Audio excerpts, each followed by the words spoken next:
Hello, my friend. Today I will tell you another long-forgotten legend. Close your eyes and let the magic transport you to Middle-earth. Our journey begins.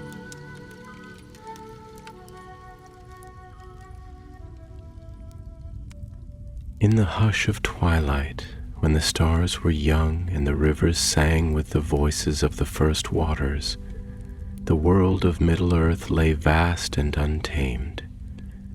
The forests stretched wide and deep, their canopies sheltering creatures of old. The mountains loomed high, their peaks crowned with snow untouched by time, and the great plains rolled beneath the sky like a sea of whispering grass. But among all the lands of Middle-earth, one place was different, a place where none had yet walked, where none had yet spoken, where none had yet dreamed. It was there, in a glade untouched by the passage of the ages, that the first of men stirred. Elidane awoke to the cool breath of dawn, his body still, his mind filled with the echoes of voices he could not yet name. Around him lay others, his people, though he did not yet know them as such. They too were waking, stretching their limbs, blinking in the golden light that spilled through the towering trees. The air was rich with the scent of damp earth and new leaves, and above, in the spaces between the branches, the sky stretched wide and endless, a canvas of soft blues and lingering stars. He did not know how long he had slept. He did not know how long the world had waited for them to rise. But he knew, deep within the quiet of his soul, that this was the beginning. For a time they did not speak. They moved through the glade like children just open to sight, their hands trailing through the cool waters of a stream, their feet pressing into the moss-softened ground. They listened to the wind as it wove through the branches, to the call of unseen birds hidden in the green. They marveled at the way the light danced upon the leaves, shifting with the slow rise of the sun. But soon the quiet of awakening gave way to the murmurs of thought, and from those murmurs the first words were shaped. "Who are we?" someone asked, their voice no louder than the rustling leaves. Elidane did not know. None of them did. But as they looked upon one another, something deeper than words passed between them, an understanding, a recognition. They did not know their past nor their purpose, but they knew they belonged to one another. They were not alone, and so they named themselves. Not with words of history or heritage, for they had none, but with the names of the earth, the names of the rivers and trees, the sky and stone, the wind and fire. They named themselves as the world itself spoke to them, drawing from the whispers of water, from the song of the morning breeze. Elidane, whose name meant born of stars, found himself standing at the heart of the glade. His people gathered around him.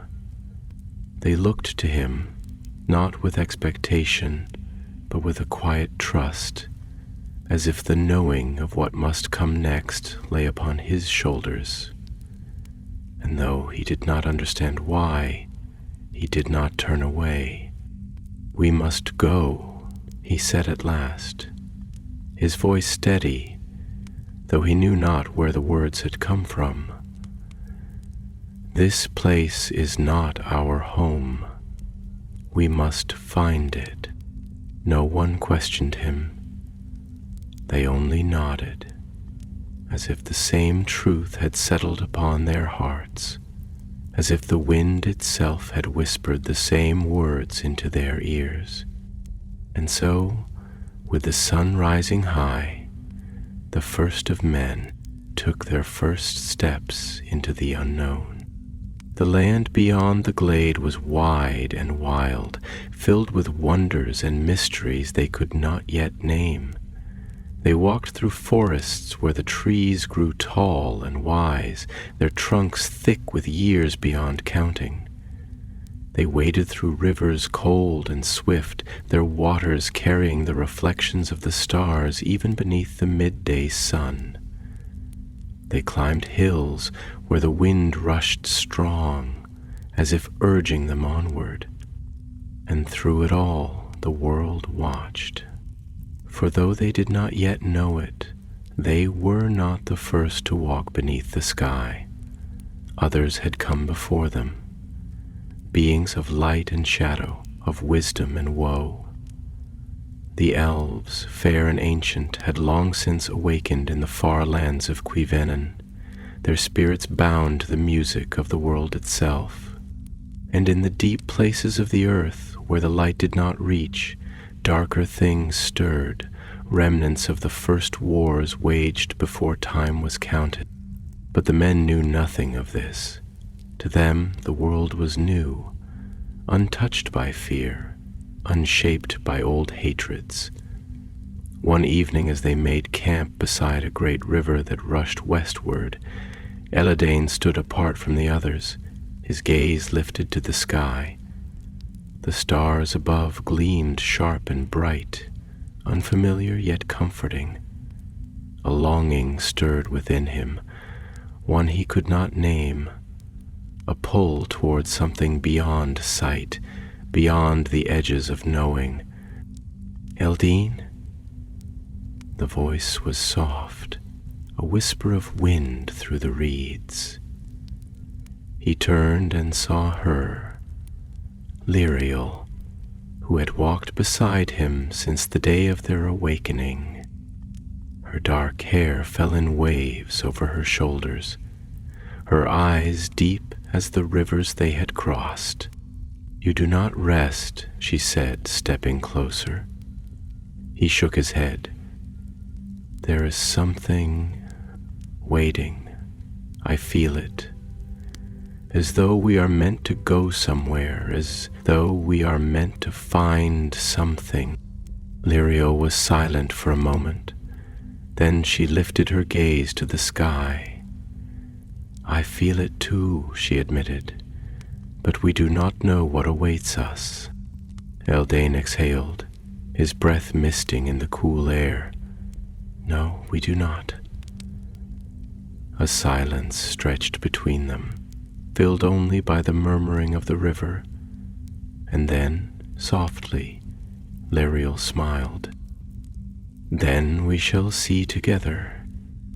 And though the stars gave no answers, though the river carried no omens, Eladane felt a quiet certainty settle within him. They would go on. Whatever lay ahead, whatever the world held for them, they would walk the path together. But far beyond the sight of mortal eyes, something else had taken notice of their journey. In the deep shadows of the world, where the light of the stars did not touch, something watched. Something ancient, something waiting. And as the first of men set forth upon the lands of Middle-earth, the whispers of the dark curled through the unseen places, weaving their way toward those who had yet to understand what it meant to dream. The night stretched endlessly over the land, a vast ocean of darkness where the stars gleamed like silver lanterns cast adrift upon unseen currents. The sky above was so wide, so incomprehensibly deep, that it seemed to hold the weight of eternity within its silent expanse. The river whispered against the shore, its waters carving a path westward with a ceaseless murmur, a song both patient and insistent, as though it carried the voices of things forgotten. And beneath that great celestial dome, gathered around a fire that flickered like a lone ember against the vastness, the first of men rested. Though rest did not come easily to them. Eldadane sat apart from the others, his gaze lifted toward the heavens, his thoughts wandering as they so often did when silence settled upon the world. The flames danced before him, casting long shadows that wavered and flickered across the ground, stretching toward the darkness beyond, as if reaching for something just beyond their grasp. The warmth of the fire brushed against his skin, yet within him there was a coolness, a deep, unshaken feeling, an awareness of something vast and unseen that stirred beyond the limits of their sight. He sit in silence again. Liriel's voice drifted softly through the night, her words carrying the weight of quiet observation rather than mere curiosity. She approached with unhurried steps, the firelight catching in her dark eyes, reflecting the embers as if they burned within her gaze. Her long hair, unbound, moved with the breath of the wind, shifting like the river itself, a cascade of shadowed silk that shimmered faintly where the light touched it. She settled beside him, drawing her cloak closer around her shoulders, though the night was not yet cold. Evadine did not immediately answer, for his thoughts were tangled within themselves like branches woven too tightly by time and wind to be easily unraveled. He let the silence stretch between them, let it settle like mist upon the river, before finally speaking, his voice quiet yet steady. I watch the stars and I wonder if they watch back. I wonder if they remember the beginning, the first breath of the world, the first whisper of the wind that stirred the leaves before even we opened our eyes. They are so distant, yet they do not wane, do not falter, do not yield to the passage of time. Do you ever feel as though we are the ones passing through while they remain? Liriel considered his words for a long moment, her gaze drifting upward, following the path of his thoughts into the abyssal vastness above. Perhaps, she murmured at last, her voice slow, deliberate, like a river carving its path through stone. Perhaps they are the watchers, and we are but a fleeting moment in their sight. But then, does that not make us precious? A flame that burns bright because it must, because it is brief? If they are endless, then their light is patient, unchanging. But we are change, we are movement, we are longing, we are the fire that consumes and gives warmth all at once. If they watch us, I wonder what they see. Do they envy us for what they cannot feel, or do they pity us, knowing that we will fade?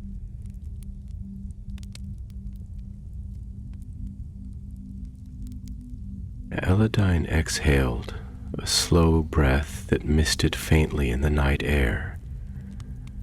I do not know, he admitted, but I feel as though we are moving toward something. As though we are not meant to remain in this place, not meant to simply exist beneath the stars without purpose. Do you not feel it? The pull of something beyond? The whisper of something just beyond the reach of knowing?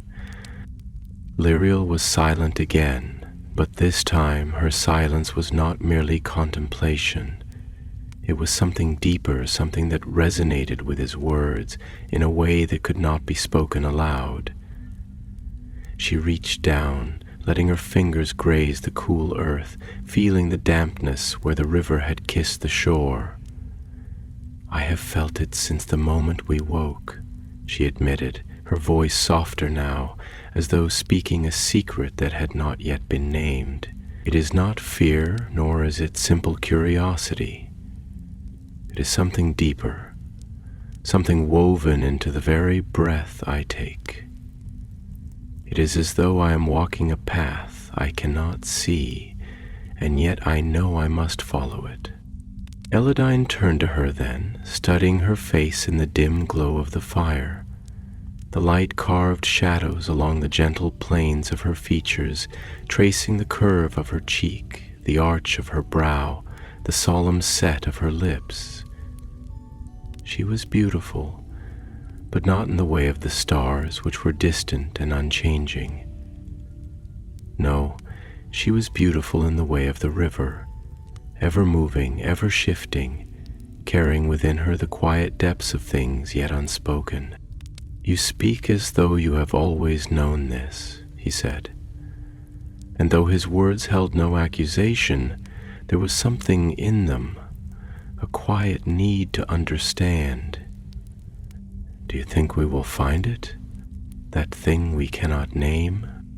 She turned to him then, her dark eyes meeting his, unwavering. "I do not know if we will find it," she said, "but I know that we must search for it. If we are meant for more than mere existence, then we must reach beyond what we can see, beyond what we can touch. Perhaps the stars do not move, but we do, and that must mean something." The fire crackled between them, sending embers spiraling into the night, where they flickered and died, swallowed by the dark. The river carried on its endless path, whispering against the shore, its voice as steady as time itself. And somewhere beyond the reach of sight, beyond the hush of the sleeping world, something listened. Eladine closed his eyes for a moment, letting the night settle around him, letting the weight of the moment sink into his bones. He felt the earth beneath him, the pulse of something old and waiting just beneath the surface. When he opened his eyes again, he found Lyriel still watching him, her expression unreadable, yet not unkind. "Then we will go," he said, the words carrying with them a finality, a certainty that had not been there before. "We will follow where the path leads, even if we cannot yet see where it ends." Lyriel nodded, her gaze drifting once more toward the stars. "Yes," she whispered. And though the wind carried her words away almost as soon as they were spoken, Eladine heard them as though they had been carved into the night itself. And so, beneath the watchful sky, beneath the endless river of time that flowed unseen, the first of men sat beside their fire, caught between the world they knew and the world they had yet to find. And far beyond the horizon, in the places where the light of the stars did not reach, something stirred, something watched, and something waited. Dawn came softly, like a whisper woven through the branches, its golden breath stirring the leaves with the gentlest of caresses. The sky, once a sea of infinite blackness, now bloomed with the faintest hues of rose and amber, a quiet herald of the waking world.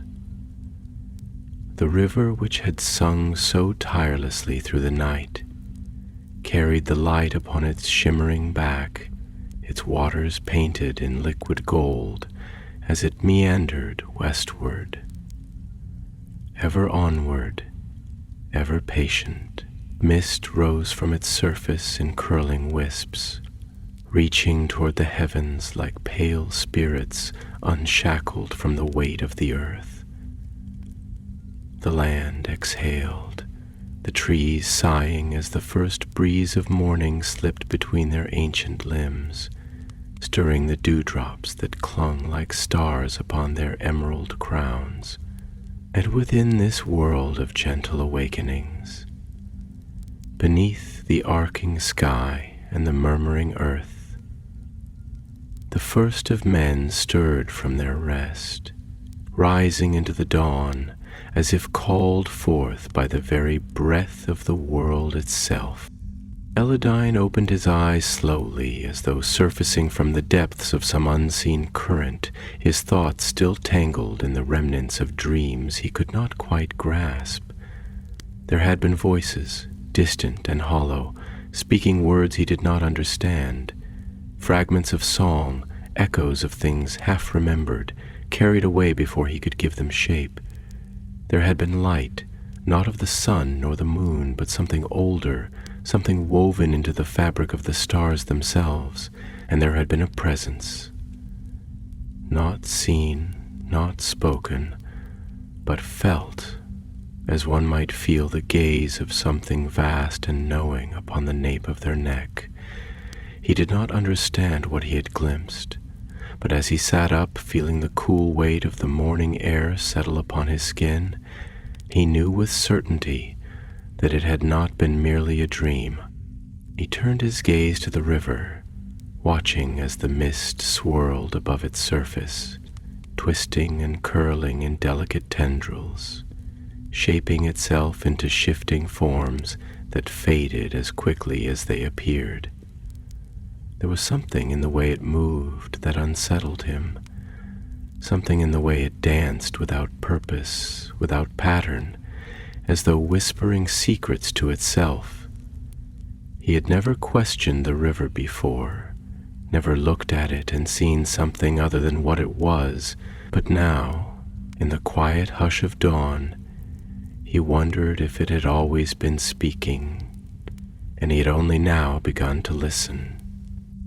Lyriel's voice broke the silence, soft and low, yet threaded with something deeper than mere curiosity. You look at the river as though it has changed, but it has not. It is you who has changed. Eladine turned toward her, finding her already watching him, her dark eyes alight with something unreadable, something that shimmered like the dawn itself, elusive, shifting, never quite settling into certainty. There was something different about her in the morning light, something more vivid, more real, as though she had been shaped from the very essence of the waking world itself. The fire had long since burned low, reduced to little more than smoldering embers, yet the glow of it still clung to her skin, to the loose strands of her hair that lifted in the breeze like the last flickers of flame. I do not know if I have changed, he admitted, his voice quieter than he had intended, as though speaking the words too loudly might unravel them before they had the chance to take shape. But I feel as though I have seen something I was never meant to see, or perhaps something I was always meant to see, but could not, until now. Lyriel tilted her head slightly, considering his words as one might consider the ripples upon a still pool, watching how they moved, how they distorted the reflection of the sky above. And what did you see? Eladine hesitated, struggling to grasp the thing that lingered just beyond the edges of his understanding. I do not know, only that it was vast and it was waiting. He exhaled slowly, as if trying to rid himself of the weight that had settled upon his chest. I do not think we are alone. At this, Lyriel's expression shifted, though not in fear nor in skepticism. If anything, she seemed almost unsurprised, as though she too had felt the same presence upon the edge of her thoughts, the same quiet knowing that the world around them was not merely vast, but listening.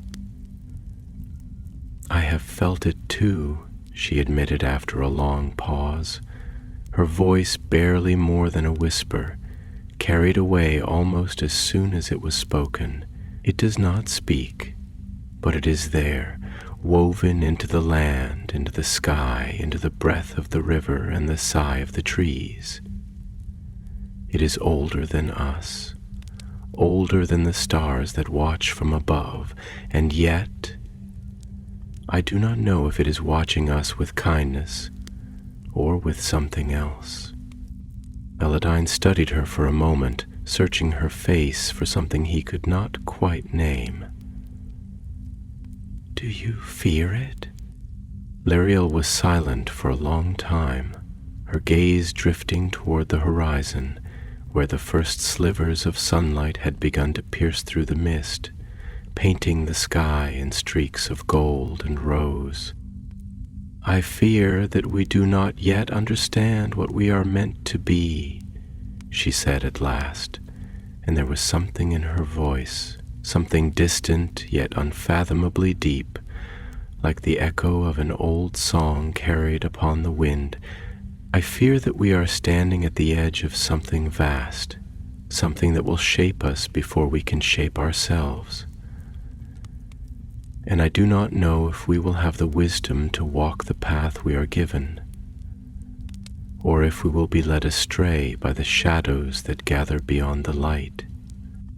Eladine did not answer immediately, for her words stirred something within him, something nameless yet urgent, something that whispered of choices not yet made, of roads not yet walked. He had always felt the pull of something greater, something unseen, but he had never considered the weight of it, the responsibility that came with standing upon the threshold of the unknown. He had always thought of the journey ahead as a discovery, a seeking of something beyond the horizon, but now, for the first time, he wondered if the journey was not merely about finding, but about becoming. At last he spoke, his voice quiet yet resolute. "Then we must seek wisdom before we seek the path. If the world is watching, then we must be worthy of its gaze." Liriel looked at him then, truly looked at him, as though seeing something within him that she had not before. And then, slowly, she nodded. "Yes," she murmured, and though the word was simple, it carried with it the weight of something far greater, something that stretched beyond the moment, beyond the dawn, beyond the waking world itself. The mist began to lift from the river, unraveling like thread pulled from a tapestry, revealing the waters beneath, clear, unwavering, moving ever forward toward an unseen destination. The first of men gathered their things, their voices hushed yet steady, their steps carrying them away from the place where they had woken, away from the comfort of familiarity and into the unknown. And though the stars had faded from the sky, though the night had been swallowed by the light of the rising sun, something unseen still lingered in the spaces between, watching, waiting, whispering its silent truths to the wind. The morning unfolded like the slow turning of a great wheel, the sun rising with a deliberate grace, casting golden ribbons of light through the shifting mists that clung to the river banks. The land stretched wide before them, veiled in soft shadows where the trees still stood in solemn vigil, their branches whispering secrets to the breeze, their roots buried deep within the hidden memory of the world. The earth was damp beneath their feet, the scent of morning rain still lingering in the air, mingling with the crisp breath of the river as it flowed westward, carving its path through the sleeping wilderness. The light shimmered upon its surface, broken into countless glimmers that flickered like scattered stars trapped within the water's embrace, moving ever forward, drawn by a current that none could resist. Elaine walked at the head of the company, his steps steady, yet his thoughts unmoored, drifting like leaves upon the river's endless tide. The world felt vast in a way he had never truly considered before, not merely in its breadth, nor in the great distance that lay between them and the unseen lands beyond the horizon, but in the weight of something more elusive, something intangible, as if they had stepped into a place that had long waited for them, a place that remembered what they had yet to know. There was a presence in the wind, not of voice nor shape, but of knowing, a quiet awareness woven into the very bones of the land, into the deep folds of the sky where the clouds moved like slow drifting ships upon an unseen sea. It did not speak, nor did it reveal itself, and yet Eladane felt it pressing against the edges of his mind, lingering like the last note of a forgotten song. Lyriel walked beside him, her silence not of absence but of thought, her gaze drawn ever westward as though she, too, felt the pull of something unseen. There was an unspoken understanding between them, a thread stretched taut between their minds, woven not from words but from shared wonder, from the same quiet fear that stirred within them both, the fear of standing upon the edge of something vast and unknowable, of feeling the weight of fate settle upon their shoulders before they could understand its shape. And yet, beneath that fear, there was something else, something deeper, a longing, fierce and unrelenting, a yearning that ran through them like the river itself, carrying them toward a destiny they could not yet name. It was Lyriel who spoke first, her voice quiet yet threaded with something that ran deeper than mere curiosity. "Do you ever wonder," she murmured, her gaze still fixed upon the distant horizon, "if we are meant to shape our own path, or if the path was always there, waiting for us to walk it, if the river flows because it chooses to, or because it has no other choice?" She exhaled, the breath carrying her words into the wind, where they dissolved into the murmuring trees. "I do not know what lies beyond the horizon, nor what force it is that draws us toward it, but I feel as though we are being led, as though the world itself has set this path before us, and yet I cannot decide whether that thought comforts me or troubles me." Eladine did not answer at once, for her words struck something within him, something he had not yet put to voice, though it had lingered at the edges of his thoughts for some time.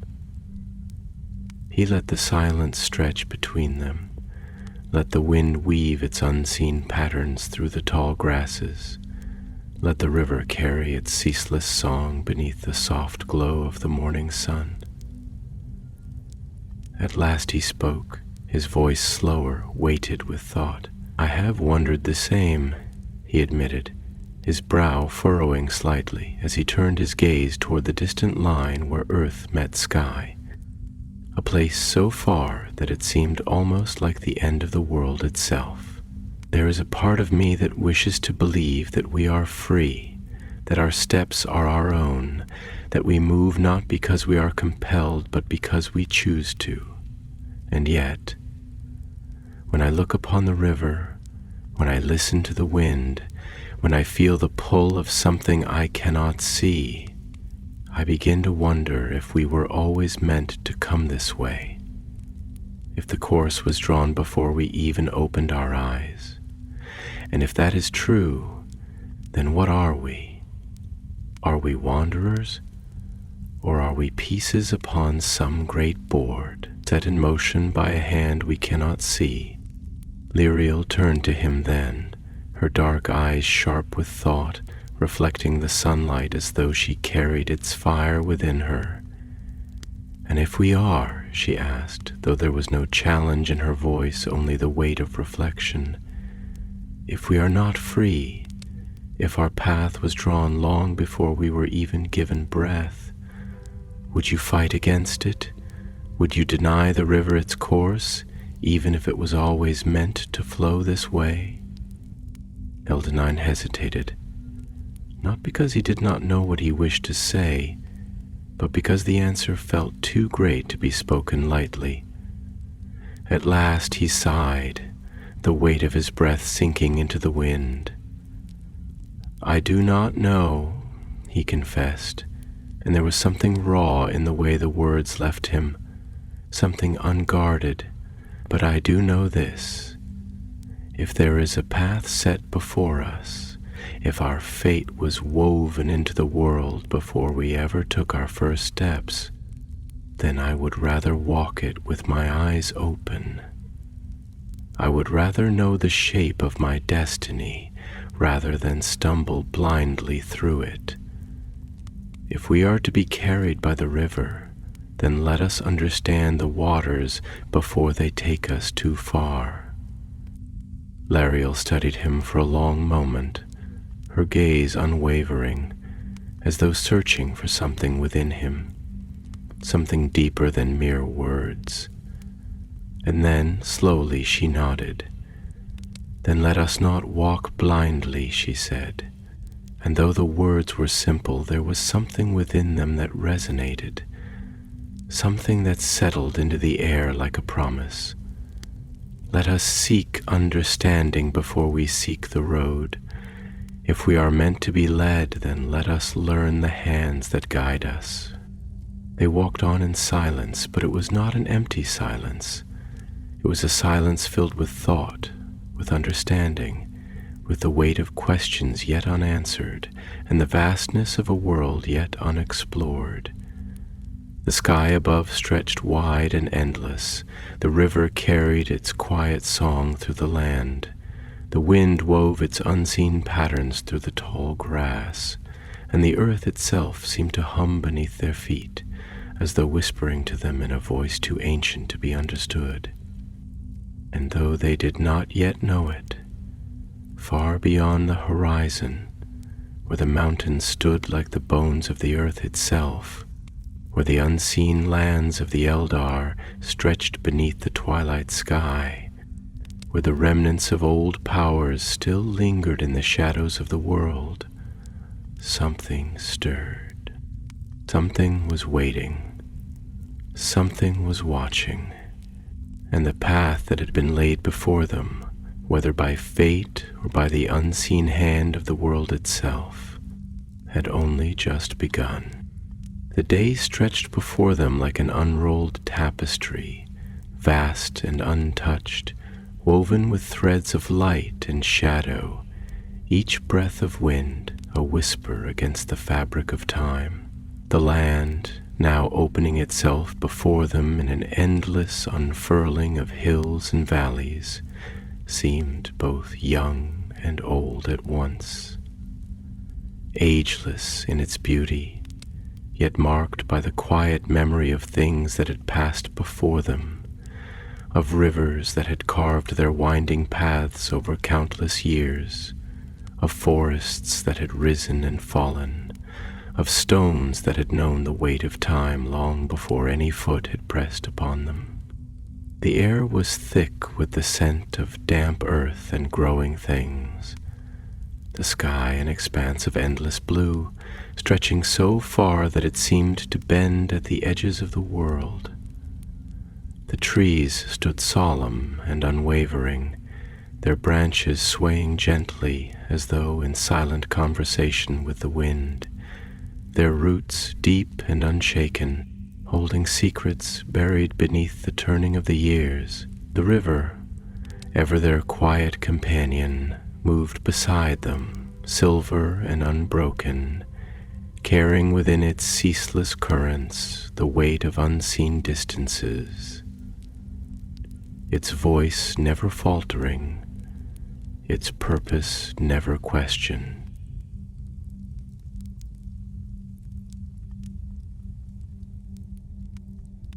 Ildane walked with measured steps, his thoughts weaving themselves into the fabric of the journey, tangled and complex, shifting with each rise and fall of the land beneath his feet.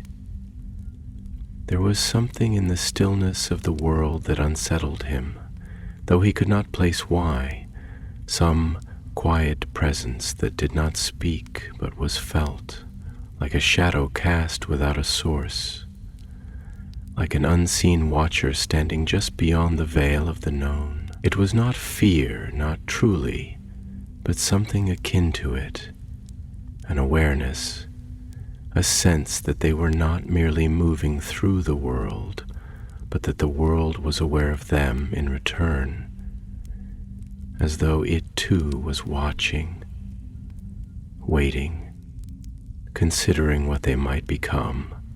He did not yet know if that gaze was one of kindness or indifference, if it was the careful hand of something greater guiding them forward, or if it was merely the weight of the unknown pressing upon them, the inevitability of walking paths that had long been set, of following footsteps that had never been their own.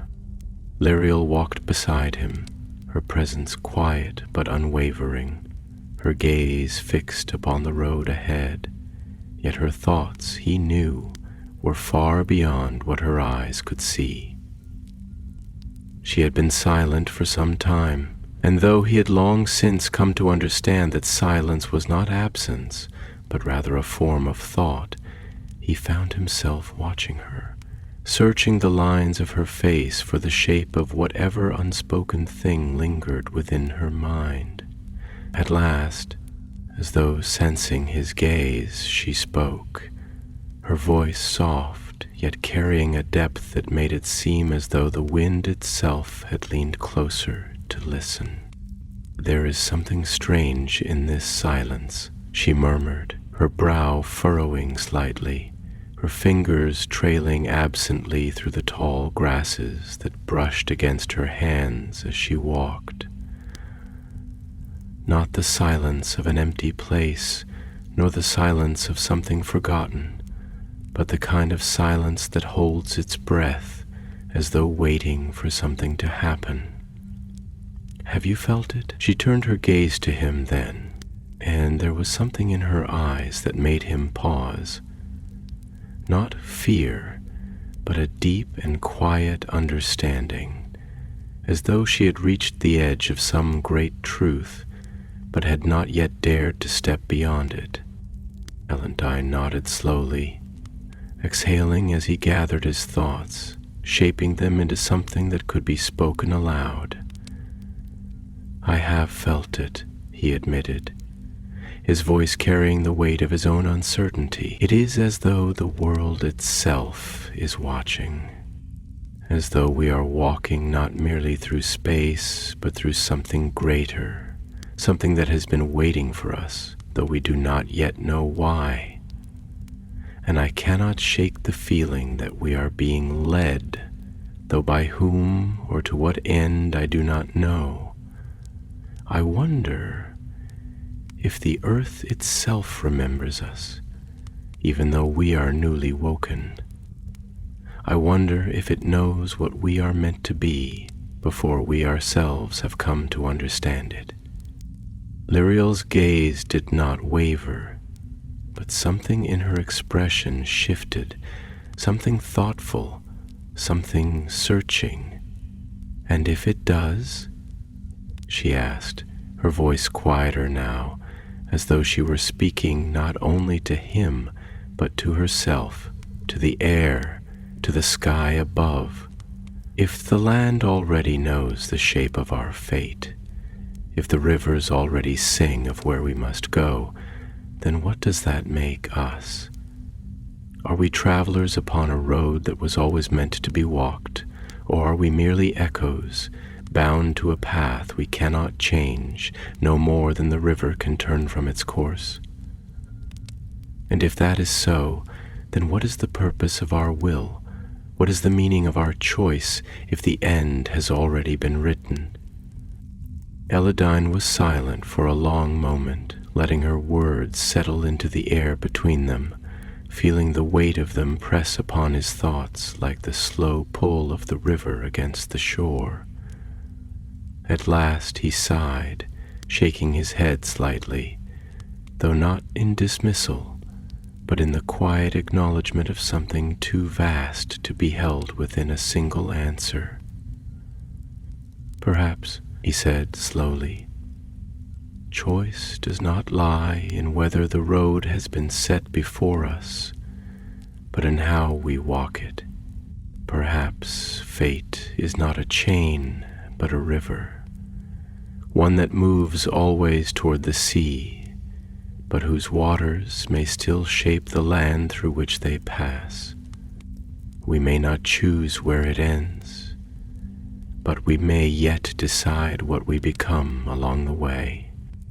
Lyriel exhaled, a soft sound, neither relief nor sorrow, but something in between, a recognition of truth, even if that truth was not one that could be fully understood. She turned her gaze back to the horizon, where the land stretched endlessly before them, where the sky curved down to meet the earth in a place they could not yet reach. "Then let us shape the land as we pass," she murmured, and though her words were quiet, they carried with them something steady, something resolute. "Let us walk not as those who are bound, but as those who would carve meaning into the stones beneath our feet. If we are meant to be something greater, then let us become it by our own hands." Eladine did not answer, for there was nothing more to say. The world spread wide before them, the wind whispered through the grass, the river carried its song toward distant shores, and in the silence that stretched between the sky and the earth, something stirred unseen, waiting, always waiting, for the moment when their steps would cross the threshold of fate. And far beyond their sight, in the shadowed places where ancient things still lingered, where the remnants of an age long past lay hidden beneath the turning of time, something listened. The land stretched before them, vast and unbroken, a tapestry woven of gold and green, where the wind swept freely across rolling hills and wide plains, whispering through the tall grass like a voice long unheeded. The sky above was boundless, an ocean of soft pale blue, where the light of the sun shimmered, bathing the world in hues of amber and pearl. The river, their ever-present companion, wound its way westward with the same unerring certainty, its surface catching the glow of the morning, reflecting it back like scattered jewels upon its rippling face. The earth beneath their feet was firm and rich with life, the scent of damp soil mingling with the fragrance of wildflowers that had begun to bloom in quiet defiance of the passing seasons. There was a stillness here, but it was not the stillness of emptiness.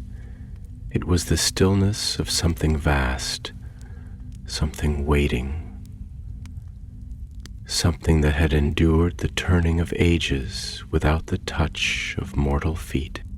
Eladine walked at the head of the company, his thoughts like drifting embers carried upon unseen currents, stirring and circling, but never quite settling into form.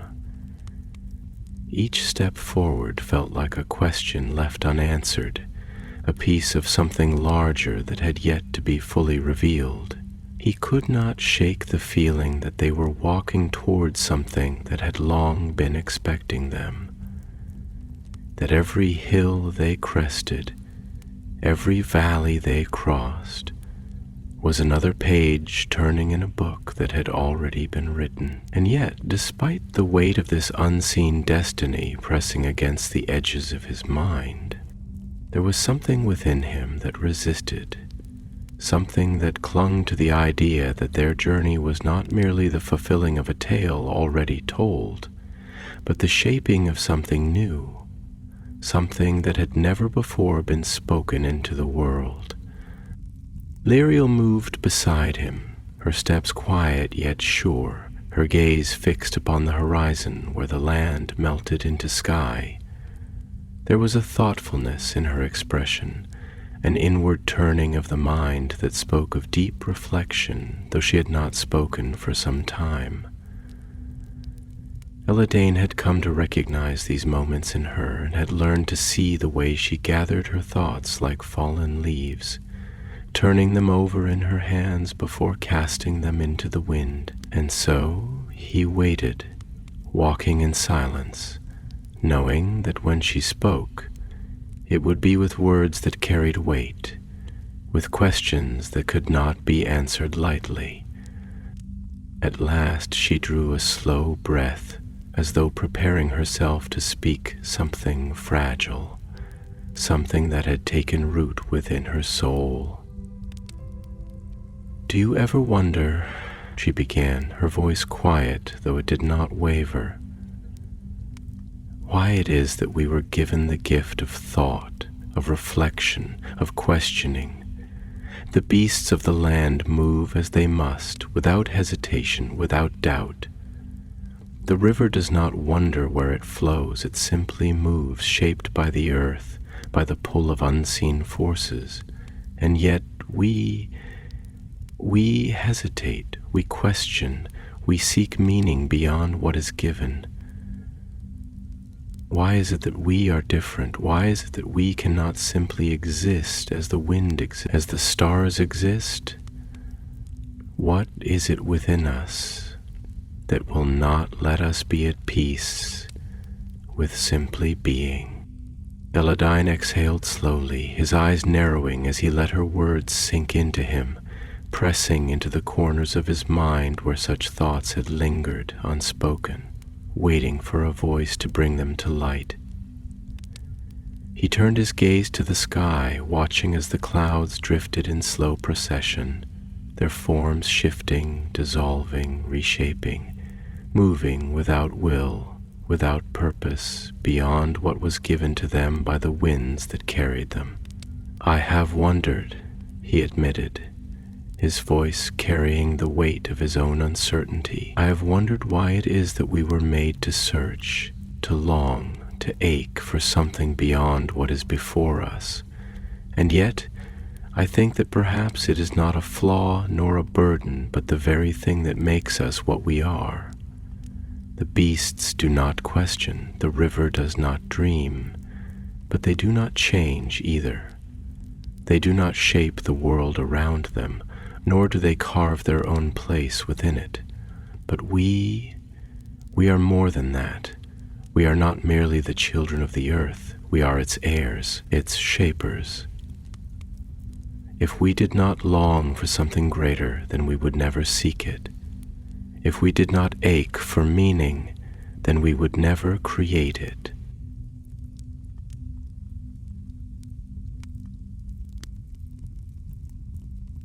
Lyri was silent for a long time, her steps slowing as she let his words settle within her, turning them over, weighing them against the unspoken thoughts she had carried. "And yet," she murmured, her voice softer now, almost wistful, "there is a sorrow in that, is there not? A sorrow in knowing that we can never be as the trees are, never be as the stars are, never rest as the river rests in its endless course. We will always be reaching, always seeking, always grasping at the edges of something we cannot fully hold. And I wonder if that is our gift or if it is our curse." Eldain turned his gaze to her then, studying the lines of her face, the quiet depth of her eyes, the way the wind wove through her hair like unseen fingers threading through dark silk. There was something in her expression that unsettled him, something that struck a chord within him that he did not yet understand. "Perhaps it is both," he said at last, and there was a sadness in his voice that surprised even him.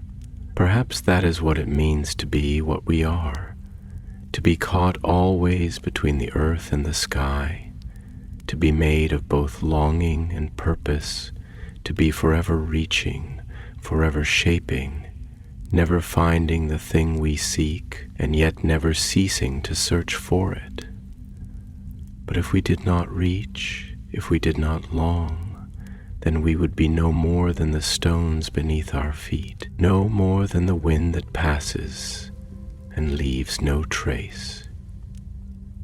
Perhaps to ache for something more is the very proof that we were meant for something more." Lyria closed her eyes for a moment as though holding his words within her, letting them settle into the spaces between her thoughts. When she opened them again, there was something different in them, not resolution, not certainty, but a quiet understanding, a recognition of something that could not yet be fully grasped and yet was no less real because of it. "Then let us be what we are," she whispered, and though the words were simple, they carried with them the weight of something vast. "Let us ache, let us long, let us search, even if we do not know what it is we seek. Let us be more than the earth, more than the wind. If we are meant to shape the world, then let us shape it with open hands, even if they never close upon the thing we reach for." Eladane did not answer, for there was nothing more to say. They walked on, the wind at their backs, the river singing its ceaseless song beside them, the sky stretching wide and endless before them. And though they did not know where the road would lead, though they did not yet understand the shape of the fate that had been woven for them, they did not turn away. They walked forward, step by step, carving meaning into the land beneath their feet, not because they knew where they were going, but because they could not do otherwise. And far beyond them, in the unseen places where the old powers still lingered, where the breath of forgotten things stirred upon the edges of the waking world, something listened, something watched, and something waited. The day waned, stretching toward dusk with the slow and deliberate inevitability of time itself. The golden light of the sinking sun spilling across the land in great rivers of amber and crimson, painting the sky in hues of fire and blood. The air, once thick with the warmth of midday, cooled as the shadows of the hills grew long and deep, spilling over the earth like ink upon a vast and unbroken canvas. The trees that had stood still and silent beneath the weight of the sun now seemed to stir in the shifting light, their branches reaching toward the sky as though seeking something unseen, their leaves whispering in voices both familiar and unknown, voices carried by the wind, voices that spoke of old things, forgotten things, things that lingered at the edges of thought like the last embers of a dying fire. The river, ever their companion, gleamed like molten silver in the fading light, its surface broken only by the occasional ripple, a disturbance in the ceaseless flow, a momentary flicker upon the face of something ancient and unchanging. Eladine walked with slow, measured steps, his gaze fixed upon the distant horizon where the last vestiges of daylight clung stubbornly to the world, refusing to be swallowed by the encroaching dark. His thoughts, like the shifting wind, were restless, tangled in the unseen currents of memory and uncertainty, caught between the pull of the past and the call of the future, between what had been in what was yet to come. There was a weight upon him, though it was not a burden he could name, not a thing that could be touched or seen, but rather a quiet, insistent knowing, a sense that he stood upon the threshold of something vast and unseen, something that would change him, though he did not yet know how. Liriel was beside him, her steps as quiet as the dusk, her presence steady yet filled with its own unspoken weight, as though she too carried within her something unshaped, something waiting to be given form. The silence between them was not empty. It was filled with thought, with the quiet echo of words unspoken, with the tension of things understood but not yet named. She did not turn toward him when she spoke, did not break her gaze from the horizon, from the ever-fading light. "Do you ever wonder," she murmured, her voice barely more than a breath, "if we are meant to understand the world, or if we are only meant to move through it, never truly grasping the fullness of what lies before us?" Her fingers brushed absently against the tips of the tall grass as she walked, the sensation grounding her even as her mind wandered into places unknown. We speak of shaping the world, of carving meaning into the stones beneath our feet. But what if the world is not meant to be shaped? What if it is we who are shaped by it, molded not by our own will, but by forces greater than we can comprehend? And if that is so, then are we truly more than the river, more than the wind, more than the beasts who move without question, without doubt? Or are we simply deceived by our own longing, by the illusion of choice where none exists? Eladine turned his gaze toward her then, studying her profile in the dimming light, the way the fire of the setting sun caught in her hair, the way her expression was carved with quiet thought, with something deeper than mere words, something that lingered at the edges of knowing, waiting to be fully seen. He let the silence stretch between them for a moment longer, let the weight of her words settle into the spaces between his thoughts, before he answered. "Perhaps we are not meant to understand," he admitted, his voice low, steady, carrying with it the echoes of his own uncertainty. "Perhaps the world is too vast, too old, too filled with things beyond the reach of our hands and the grasp of our minds. But I do not think that means we are nothing more than the river, nothing more than the beasts who move without question. We may not shape the world as we wish, but we shape ourselves within it. We are not merely carried, we choose how we move, even if we cannot change the current. And perhaps that is enough. Perhaps that is what makes us different." He exhaled, his breath misting faintly in the cooling air. "But I do not know, and I think perhaps that not knowing is part of what it means to be what we are. To search even without answers, to long even without fulfillment, to walk even without knowing where the road leads." Liriel sighed, a sound both weary and thoughtful, as though she had expected no other answer, as though she had already known the shape of it before he had spoken.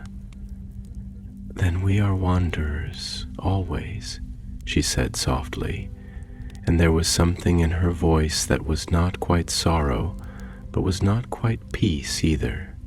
"Wanderers who will never find what we seek, because what we seek is not a thing that can be found, only followed, only pursued like the light of the stars that will always remain beyond our reach."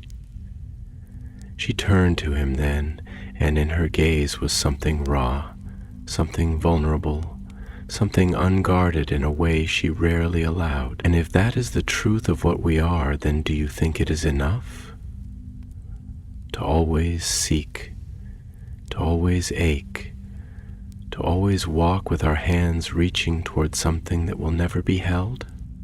Eladine held her gaze, and for a moment the world around them seemed still, seemed to hold its breath as though waiting for his answer. He did not speak at once, for he knew that this was not a question that could be answered lightly, not a question that could be met with mere words. At last he reached out, his fingers grazing against hers, a brief, fleeting touch, the smallest point of contact between two beings caught in the endless tide of something greater than themselves. "I do not know," he said, and there was no shame in the admission, only the quiet weight of truth. "But I think that if we must walk always towards something unseen, towards something that we will never fully reach, then at least we do not walk alone, and perhaps that is enough." Liriel closed her eyes for a moment, as though holding his words within her, as though letting them settle into the depths of her soul, where all her unspoken thoughts and unanswered questions lay. And when she opened them again, there was something softer in her gaze, something less burdened, something that, if not peace, was at least the beginning of understanding. She did not speak, but she nodded, and in that simple motion was the quiet acknowledgement of something shared, something that did not need to be spoken aloud to be known.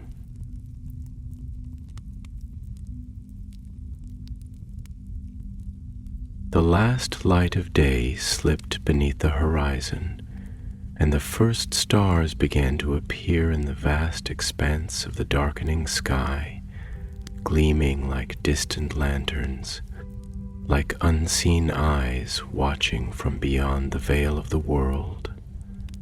The wind stirred, carrying with it the scent of the earth, the river, the wild things that moved unseen beneath the shelter of the trees, and in the distance, where the land met the sky, where the unseen road stretched onward into the unknown, something stirred, something that had waited long, something that had always been watching.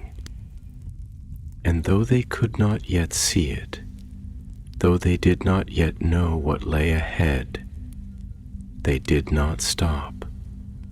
They walked on into the night, into the vast and waiting dark, knowing only that they must go forward, even without knowing what they would find. The night had deepened into something vast and weighty, a presence rather than a mere absence of light, stretching across the sky in an unbroken ocean of black and silver, where the stars burned with a quiet, eternal patience. Distant beacons scattered upon the endless tapestry of the heavens. The air had cooled, sharpened by the whispering breath of unseen currents that wove through the valleys and hills, rustling through the grasses, threading through the trees, stirring the surface of the river into 1,000 fleeting ripples that shimmered like fractured light. The world seemed larger now, stretching endlessly in all directions, and yet somehow smaller as well, as if the darkness pressed close around them, enclosing them within the hollow of some unseen hand, cradling them within the vast, unknowable expanse of something greater than themselves. The fire they had kindled was small, its light flickering weakly against the encroaching night, casting long, uncertain shadows across the ground, stretching and shifting with the movement of the flames. The wood cracked and smoldered, releasing its last breath in soft spirals of smoke that curled upward, dissipating into the cold hush of the sky. The others slept, their forms wrapped in cloaks, their breathing slow and steady, but Eladane sat apart, his gaze fixed upon the distance, upon the darkened horizon where the land melted into the void of night, where the path ahead stretched unseen into the unknown.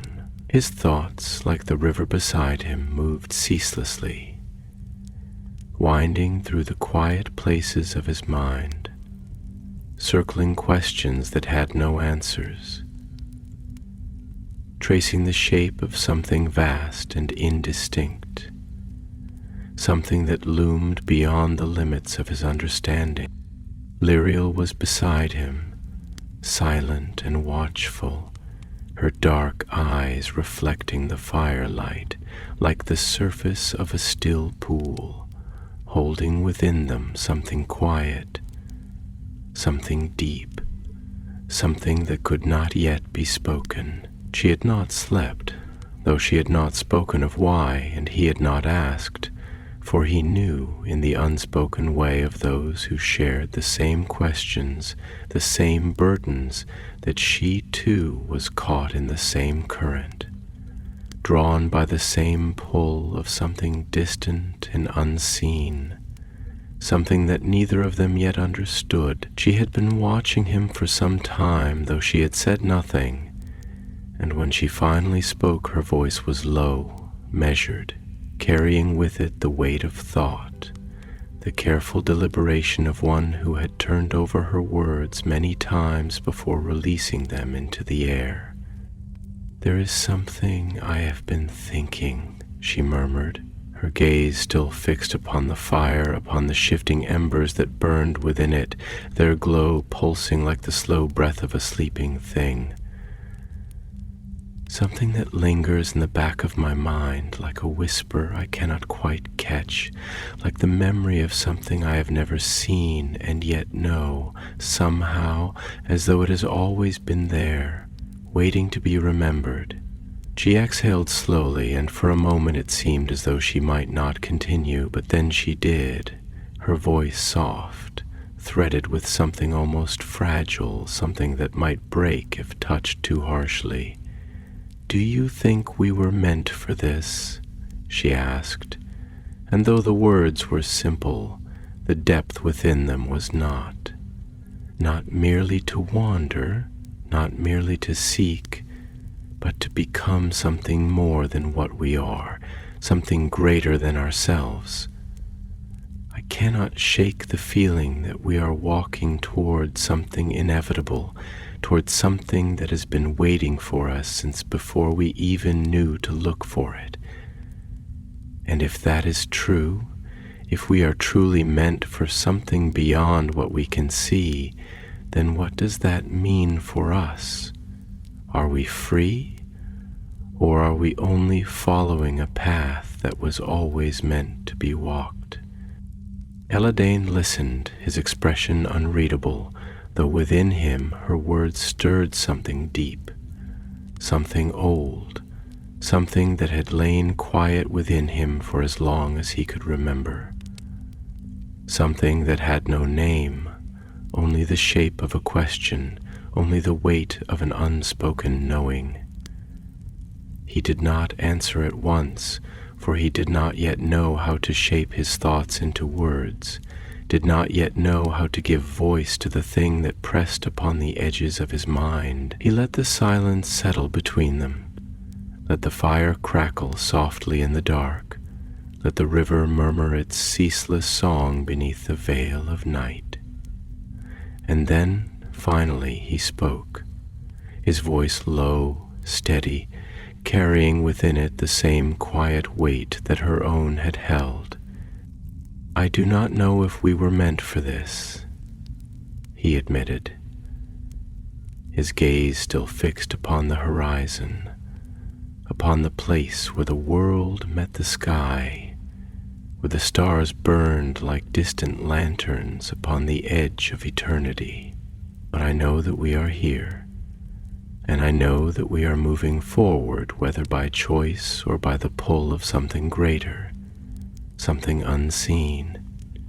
And perhaps it does not matter whether the path was laid before us, or whether we are shaping it with each step we take.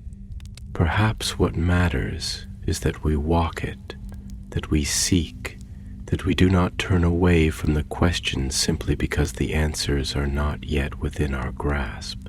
He turned to her then, searching her face in the dim firelight, watching the way the shadows moved across her features, the way the night seemed to cling to her, as though she were a part of it, as though she carried within her the same vast, unknowable depth that lay beyond the reach of their sight.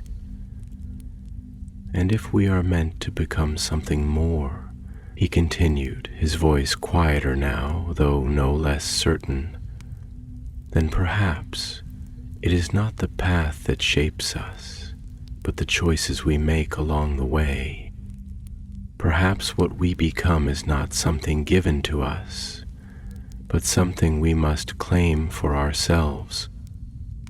Liriel studied him, and in her gaze was something he could not quite name, something searching, something that reached toward him in a way that was neither fear nor certainty, but something in between, something raw and unguarded. She did not answer at once, but when she did, her voice was softer than before, almost hesitant, as though she were speaking something she had only just begun to understand. "Then let us claim it," she murmured, and there was something fierce in the quietness of her words, something unyielding, something that would not be bent beneath the weight of uncertainty. Let us not wait to be shaped. Let us shape ourselves. Eladain did not reply, but he nodded, and in that small motion, something passed between them, something wordless yet understood, something that bound them not merely as companions upon the road, but as seekers of the same unseen thing, as wanderers who would not be content to merely follow, but who would carve their own path through the darkness. The fire burned lower, its embers glowing like distant stars upon the ground, and beyond the flickering circle of its light, the world stretched on, vast and waiting, the night filled with whispers that had no voices, with presences that had no form, with questions that had no answers. The wind stirred, carrying with it the scent of the earth, the river, the unseen places beyond the horizon where the road would lead them, where the unseen things that waited in the dark would finally be met. And though they did not yet know what they would find, though the shape of their fate remained shrouded in the silence of things yet to come, they did not turn away. They sat in the darkness, side by side, watching the fire burn, watching the night stretch on, waiting, always waiting, for the moment when the unseen road would finally reveal itself beneath their feet. The night passed as a slow-moving tide, an ocean of silence stretching in all directions, its vastness measured only by the occasional sigh of the wind or the restless murmuring of the river, which wound through the darkness like a silver thread, a ceaseless wanderer in a world of stillness. The stars remained constant above, their cold light distant and indifferent, scattered across the heavens in a pattern that seemed almost deliberate, as though they were placed by some unseen hand, a map of forgotten paths, an unspoken language written in fire. The air was cool and thin, laced with the scent of damp earth and the crisp breath of unseen trees, their branches shifting softly in the darkness, speaking in a voice that did not use words, only the rustling of leaves, the creak of old wood, the quiet exhalation of something ancient and unseen.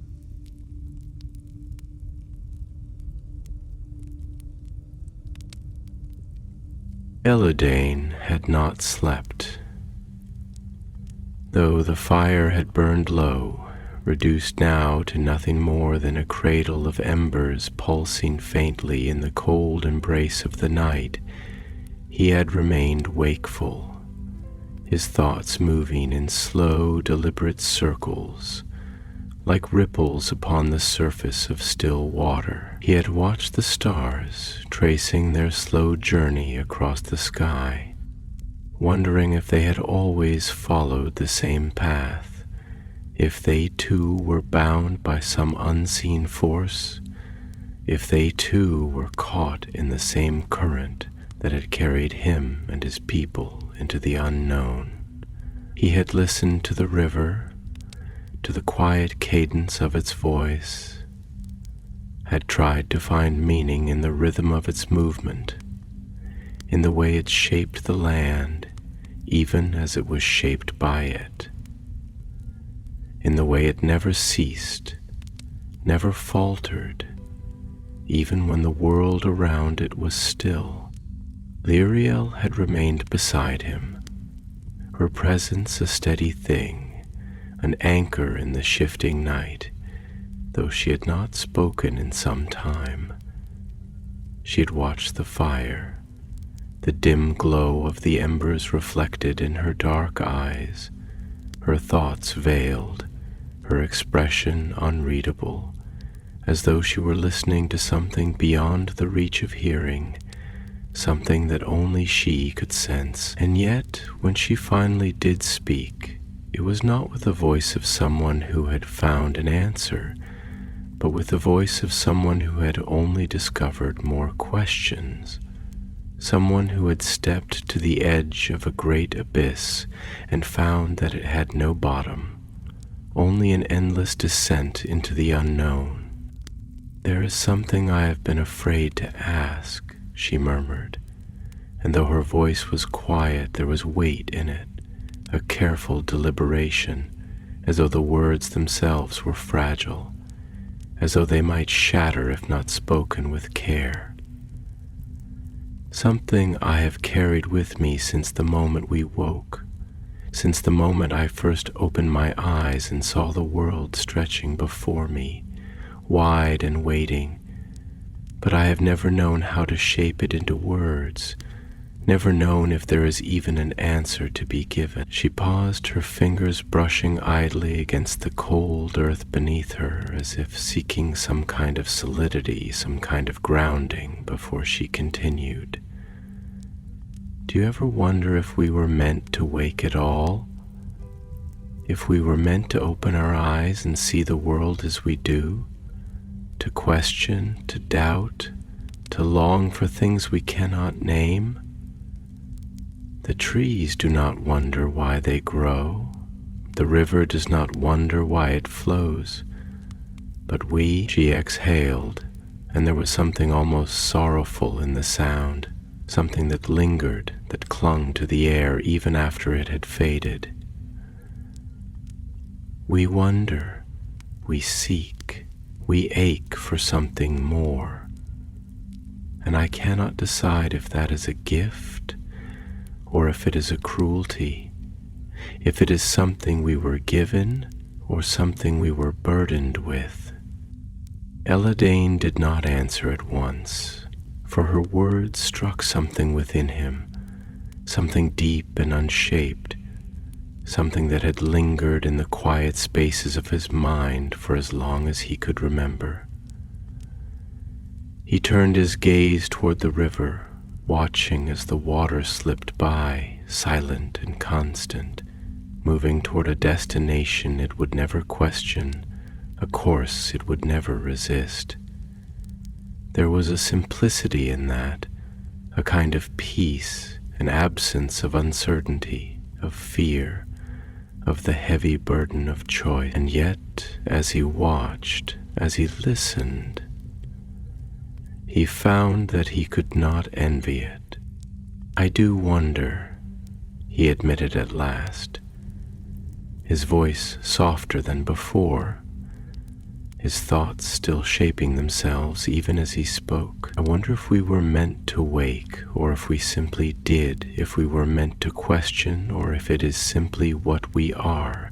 And yet I think that if we were given this longing, this need to seek, to wonder, to carve meaning into the spaces where there is none, then perhaps it is not meant to be a burden, but a purpose. Perhaps we are not like the trees or the river because we were never meant to be. Perhaps we were not meant to flow in a single direction, to stand rooted in one place for all our days, never changing, never searching. Perhaps we were meant to walk paths that have no end, to chase questions that have no answers, not because we are meant to find them, but because the seeking itself is what shapes us. Liriel turned toward him then, and there was something in her gaze that was not quite sorrow, but was not quite certainty either. Something that wavered at the edges, something that flickered like a dying ember, like the last breath of light before darkness took hold. "But does it not weary you?" she asked, and though her voice was steady, there was something fragile in it, something that carried the quiet ache of something unspoken, something withheld. To always seek, to always reach for something that will never be held, to always walk towards something unseen, something that may not even be there? What if there is no meaning waiting for us at the end of the road? What if we search all our lives only to find that there is nothing beyond the horizon, nothing but the same endless road stretching before us, on and on, until we can walk no further? Eladine studied her for a long moment, his gaze lingering on the quiet depths of her eyes, on the way the firelight played against the angles of her face, casting shifting shadows that did not settle, that did not hold their shape. He thought of the river, of the wind, of the stars above, which had shone upon the world long before they had opened their eyes, long before they had taken their first steps into the unknown. He thought of the endlessness of it all, of the vastness, of the sheer, unfathomable weight of existence itself. And then slowly he reached out, his fingers barely brushing against hers, a fleeting contact, light as a whisper, as if to prove that they were here, that they were real, that they were not alone in the dark. "Then we walk," he said simply, and there was something unshaken in his voice, something quiet but resolute, something that carried the certainty of one who did not need an answer in order to continue.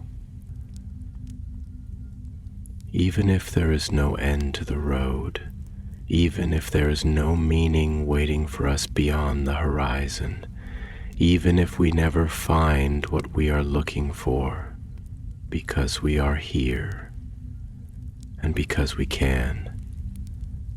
And perhaps, in the end, that is enough.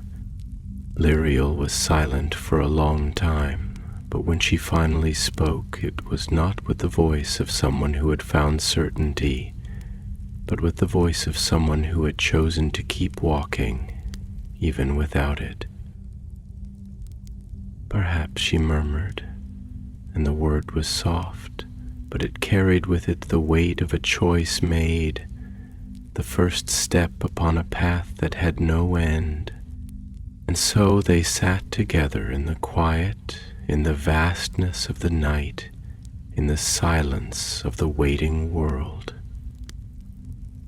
And though they did not yet know where the road would lead, though they did not yet know what they would find beyond the horizon, They did not turn away. They walked on.